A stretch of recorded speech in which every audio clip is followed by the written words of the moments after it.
आपण पाहत आहात सत्याची बाजू मांडणारं हक्काचं न्यूज चॅनल M24 तास।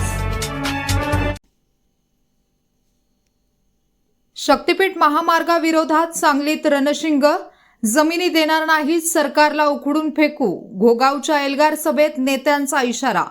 शेतकऱ्यांच्या सुपीक जमिनींचा घास घेणाऱ्या आणि संभाव्य महापुराला निमंत्रण देणाऱ्या शक्तीपीठ महामार्गाविरोधात आज सांगली जिल्ह्यातील घोगाव येथे सर्वपक्षीय एल्गार सभा पार पडली।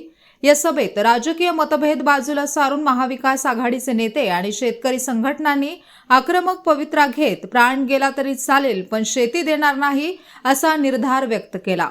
माजी खासदार राजू शेट्टी यांनी सरकारवर थेट दरोड्याचा आरोप केला। ते म्हणाले, हा रस्ता विकासासाठी नाही तर निवडणुकीसाठी 50 ते 70 कोटींचा मलिदा खाण्यासाठी आहे।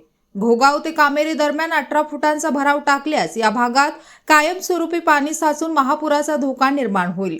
1 लाख कोटींचे कर्ज असताना हा अट्टाहास कशासाठी? मोजणीला येणाऱ्यांना आता हकलून द्या तरच पुढची पिढी वाचेल।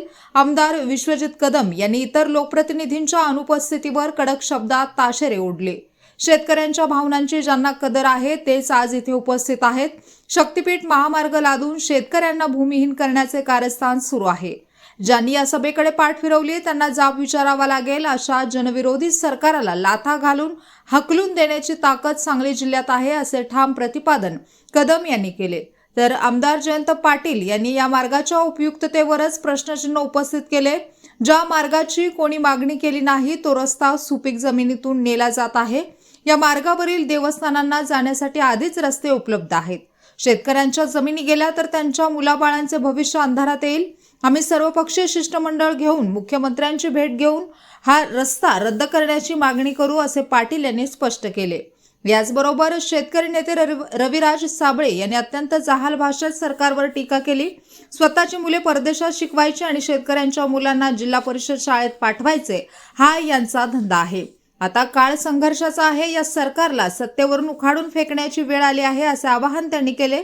या सभेने जिल्ह्यातील राजकीय वातावरण तापले असून आगामी काळात शक्तीपीठ महामार्गाचा मुद्दा सरकारसाठी मोठी डोकेदुखी ठरणार असल्याचे स्पष्ट दिसत आहे।